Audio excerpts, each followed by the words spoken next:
Save up to 80% on prescriptions with BuzzRx. As medication costs continue to rise, families are seeking affordable solutions. BuzzRx has partnered with your local pharmacy. Just go to buzzrx.com/podcast, search for your medication, and instantly access free coupons. BuzzRx has helped people save millions on prescription medications, often offering discounts lower than copays. Plus, it's free to use, no account required. Start saving money today. Visit buzzrx.com/podcast to save up to 80% with instant discount coupons. That's buzzrx.com/podcast. Think about it. How prepared are you for the unexpected? Emergencies strike without warning, and we all know something big will be thrown at us soon. Being prepared makes all the difference. This means having a reliable food supply stored to use during tougher times. That's why at My Patriot Supply, we sell thousands of our 4-week emergency food kits every week. Each kit is packed with delicious, easy-to-prepare meals that provide over 2,000 calories per day. These kits are designed to stand by for up to 25 years, ready to use when you need them most. This week, save $50 on every 4-week emergency food kit you need. Simply go to mypatriotsupply.com and secure one for each family member. That's $50 off every 4-week emergency food kit. Order by 3 p.m. and your kit's shipped that same day. It's better to have emergency food than to need it and not have it. Shop mypatriotsupply.com. mypatriotsupply.com. In 2009, Mitrice Richardson was released from the Malibu Lost Hills Sheriff's Station, and she never made it home. Nearly a year later, Mitrice's remains were found in a canyon 6 miles from the station. Her death is Malibu's greatest unsolved mystery. I'm Dana Goodyear. In Lost Hills, Dark Canyon, what happened to Mitrice Richardson? Listen on the iHeartRadio app, Apple Podcasts, or wherever you listen to podcasts. From the Scopes Monkey trial to O.J. Simpson, trials have always made us reflect on the world we live in. I'm Mira Hayward, and my podcast, History on Trial, will explore fascinating trials from American history. Join me in revealing the true story behind the headlines and discover how the legal battles of the past have shaped our present. Listen and subscribe to History on Trial, now on the iHeartRadio app, Apple Podcasts, or wherever you listen to your favorite shows. Hi, I'm Ashley Flowers, creator and host of the #1 true crime podcast, Crime Junkie. Every Monday, me and my best friend Britt break down a new case, but not in the way you've heard before, and not the cases you've heard before. You'll hear stories on Crime Junkie that haven't been told anywhere else. I'll tell you what you can do to help victims and their families get justice. Join us for new episodes of Crime Junkie every Monday, already waiting for you by searching for Crime Junkie wherever you listen to podcasts. Hello, I'm Adrienne Bain, a producer here at Wonder Media Network, and I'm excited to be guest hosting this episode of Womanica. This Pride Month, we're talking about wordsmiths, women who used language to create community, give a voice to change, and inspire future generations to do the same. Today, the author of one of the first ever lesbian publications. She risked her job and potential jail time in the process. She was a lifelong writer, singer, and activist, and a pioneer of the Los Angeles LGBTQ+ scene. But she flew under the radar for decades. And in fact, it's only in the past few years that she's gained recognition. Let's meet Edythe Eyde.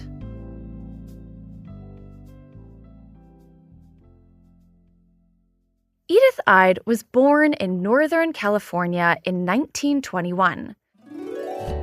She grew up on an apricot ranch in a beautiful yet sleepy town. When she was a young adult, she found work as a secretary in Palo Alto. She spent a few, quote, miserable years there before heading south to Los Angeles in 1945. On a typical sunny LA day, Edythe was sunning herself on the roof of the garage by her building. A few other residents had the same idea. Edythe looked up to find a group of women about her age chatting amongst themselves. As they laid their towels out, she listened in on their conversation. And she noticed something. none of these young women mentioned a boyfriend, or even talked about men at all. Edythe thought that was odd, but kind of nice. It seemed to her that was all people were talking about: relationships, breakups. She continued eavesdropping when, suddenly, one of the women turned to Edythe. "Are you gay?" she asked bluntly. "Well, I try to be as happy as I can under the circumstances," Edythe replied. She wasn't being cheeky. It was an earnest answer. Edythe had never heard that word used any other way. The woman explained that the reason she and her friends weren't talking about men is because they didn't date men. Edythe was intrigued. She realized that this resonated with her. She'd never had much interest in men either. So when the women invited Edythe to come to a women's softball game, she eagerly accepted, even though she hated sports. And the following week, Edythe's new friends invited her out to a bar in the city.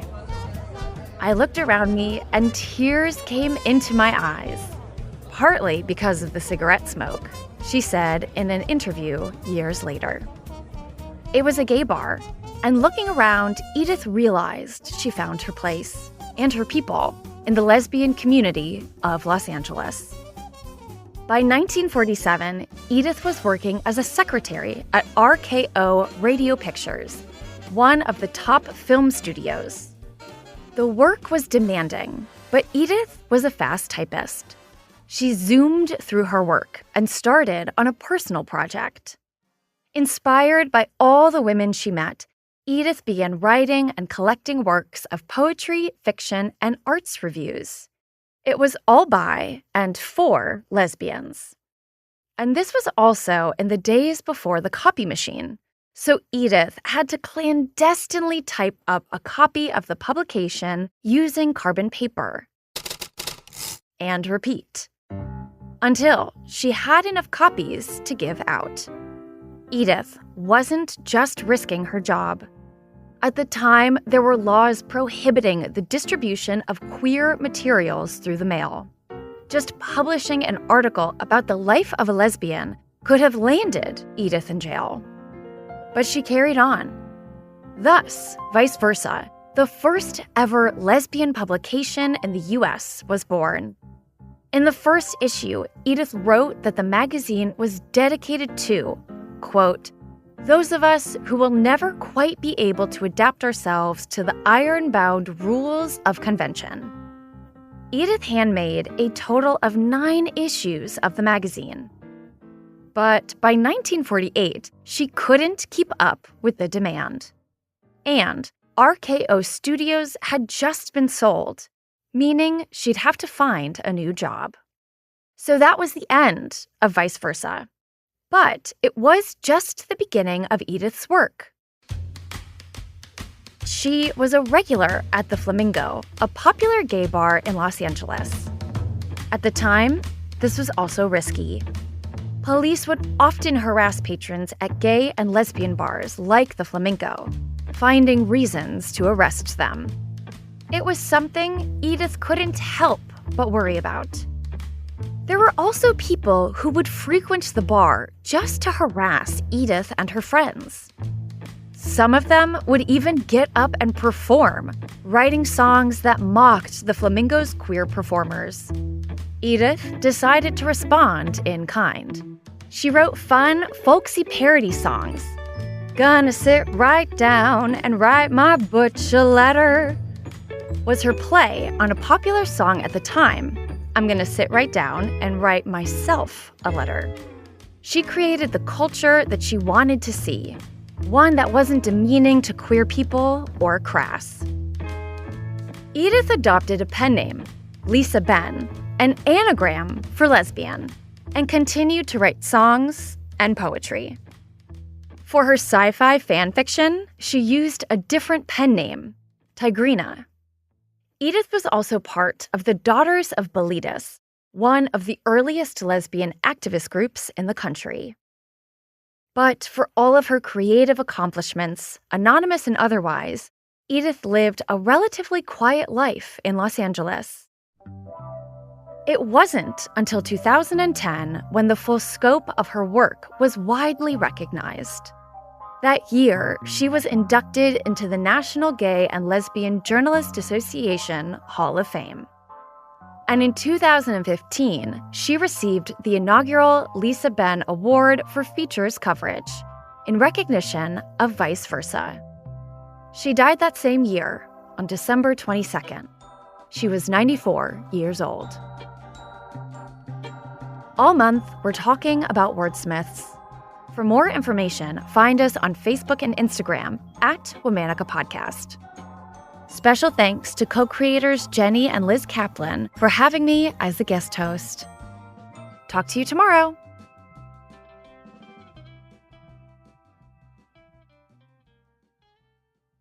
I'm gonna sit right down and write my butch a letter. Okay. Oh, you're gonna sing it? Yeah. Might as well.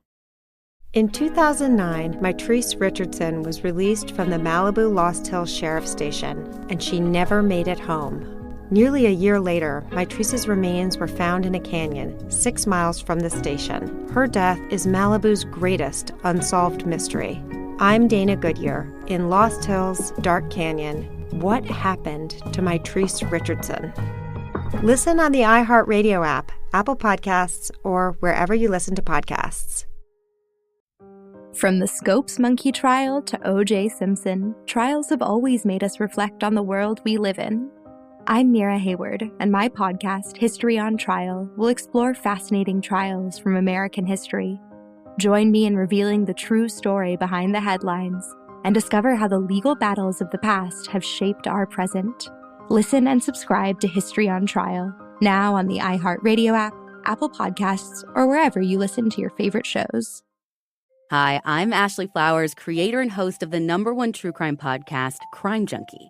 Every Monday, me and my best friend Britt break down a new case, but not in the way you've heard before, and not the cases you've heard before. You'll hear stories on Crime Junkie that haven't been told anywhere else. I'll tell you what you can do to help victims and their families get justice. Join us for new episodes of Crime Junkie every Monday, already waiting for you by searching for Crime Junkie wherever you listen to podcasts. Hi, I'm Katie Lowe's. And I'm Guillermo Diaz. And we're the hosts of Unpacking the Toolbox, the Scandal Rewatch podcast where we're talking about all the best moments of the show. Mesmerizing. But also, we get to hang out with all of our old Scandal friends like Bellamy Young, Scott Foley, Tony Goldwyn, Debbie Allen, Kerry Washington. Well, suit up, gladiators. Grab your big old glass of wine and prepare yourselves for an even more behind-the-scenes stories with Unpacking the Toolbox. Listen to Unpacking the Toolbox on the iHeartRadio app, Apple Podcasts, or wherever you get your podcasts. A new season of Bridgerton is here. And with it, a new season of Bridgerton, the official podcast. I'm your host, Gabby Collins, and this season, we are bringing fans even deeper into the ton. Watch season 3 of the Shondaland series on Netflix. Then fall in love all over again by listening to Bridgerton, the official podcast, on the iHeartRadio app, Apple Podcasts, or wherever you get your podcasts. Subscribe to catch a new episode every Thursday.